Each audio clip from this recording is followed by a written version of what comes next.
Hi, this is Levi from InterNACHI with another quick logo breakdown.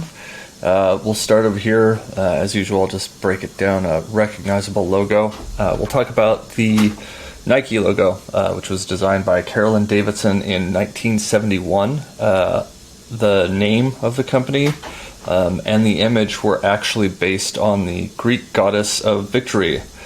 And specifically this statue down here. As you can see, this statue wouldn't necessarily make for a great logo. It's too busy, it's headless. So what the designer did is they took a shape and a gesture that implied sort of the athletic idea of like movement, and they created this logo design.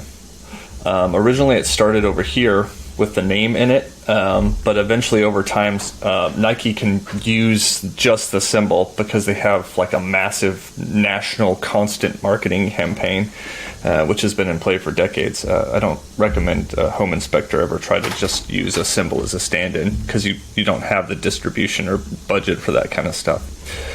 So today we'll talk about Salt City inspections. As usual, just with imagery and the connections. The salt is represented by like these kind of star shapes here. I repeated it again in the eye, and the city is at the top here.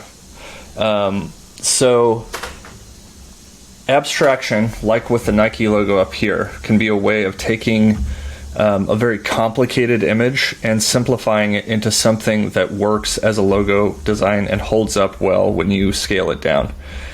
This image over here starts to collapse. There's just too many lines and there's too much going on. Like cities, city logos are almost always just bad because there's just way too much information going on, and there's way too much information in buildings to work well as a logo. So what you can do is you can simplify a city into just these shapes up here. So viewers are always going to use the words in your logo to provide the context, the images. So part of the reason you can simplify this city so much is because the word is right in the logo. The same goes for this shape over here with the word home underneath it. The shape above this word doesn't need windows or doors or a chimney to be clear, because you have the word home. You state what the object is. And the more you add to this image, the more it becomes kind of like this city up here where it just starts to collapse when it gets the size it's going to be at the top of a website. So usually the direction a logo is going to go over time, if you stick around, is the thing will just get more simple. Case in point right here, eventually like just things get stripped away because it becomes easier to use this.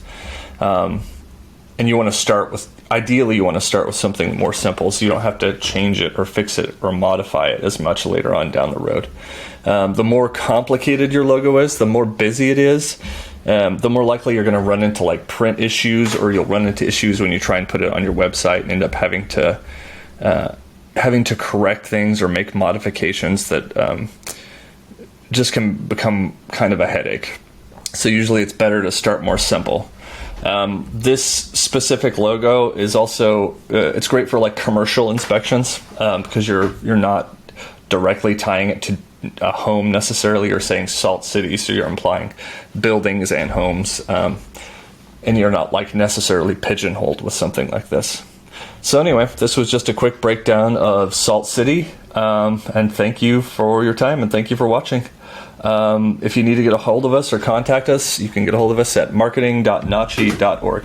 Thank you.